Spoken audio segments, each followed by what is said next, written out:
All right, the 77th Emmy Awards are officially in the books. And while, yeah, a few shows walked away with a ton of hardware, that's not the real story, is it? The real juice is in the wild surprises, the shocking snubs, and the moments that literally made history.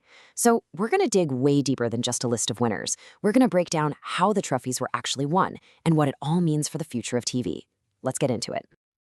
So here's the game plan. First up, we're tackling the biggest what just happened moment of the night. Then we'll pull back the curtain and go inside the Academy itself to see how the voting works. From there, we'll hit tonight's biggest stories, the record breakers, the history makers, all of it.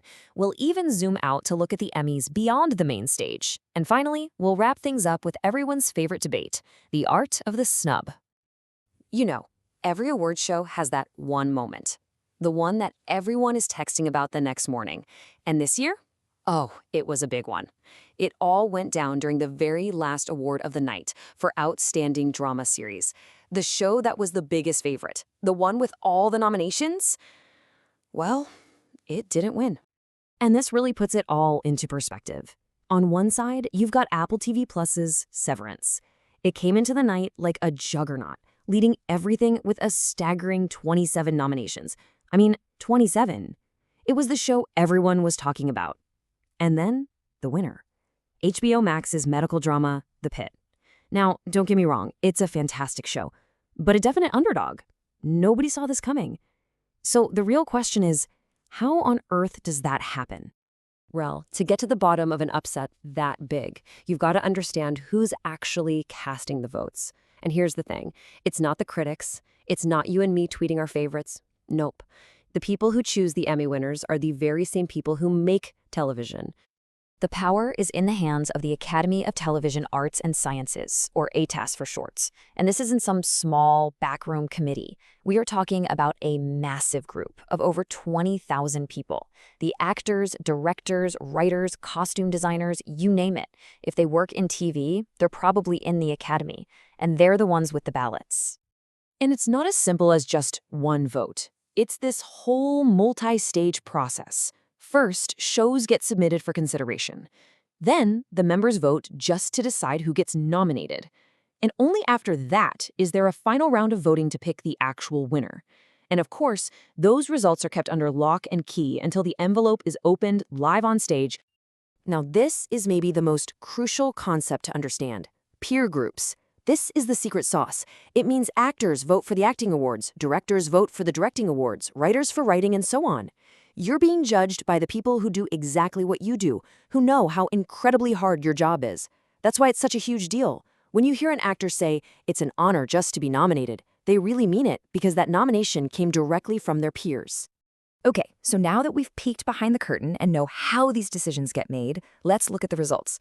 Because beyond that huge upset, the 2025 Emmys were packed with some incredible stories. We're talking record breakers, history makers, and some really emotional moments.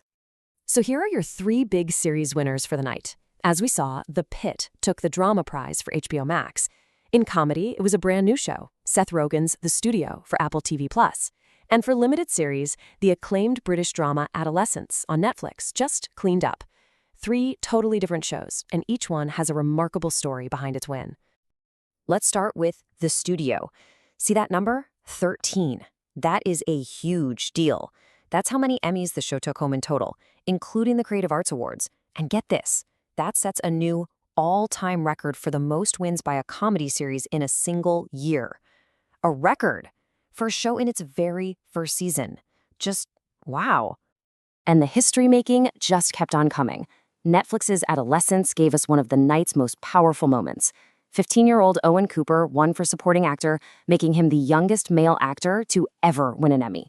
It was part of a perfect night for the series, which actually won in every single category it was nominated for, just a complete sweep. But you know, maybe the biggest emotional high point came from a show that's on its way out. Just a few months after CBS announced its cancellation, The Late Show with Stephen Colbert won its first ever Emmy for Outstanding Talk Series. The standing ovation was huge, and Colbert's speech really captured that bittersweet feeling perfectly. Now, it's really easy to just think of the Emmys as this one star-studded night, right? But the truth is, the primetime ceremony we all watch is just one piece of a much, much larger puzzle. The Emmy brand is this huge, year-round thing that recognizes excellence across the entire TV landscape. And I mean, the scale of it is kind of mind-blowing. The Primetime Emmys, the one that gets all the attention, covers about 120 categories.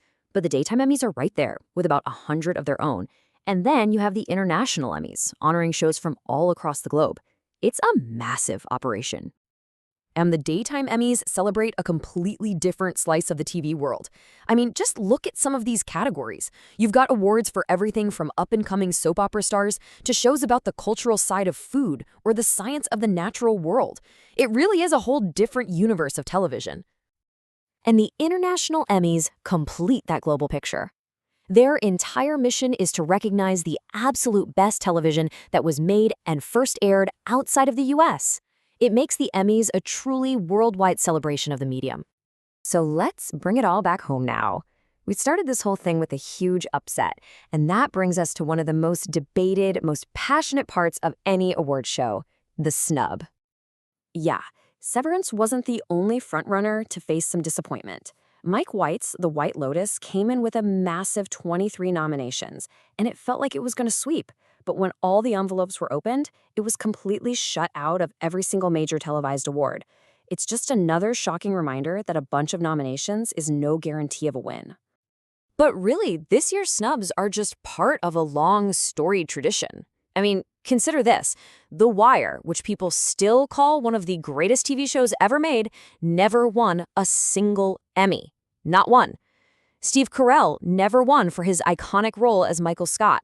And the legendary Angela Lansbury holds the record for the most acting nominations without a single win, an unbelievable 18 times.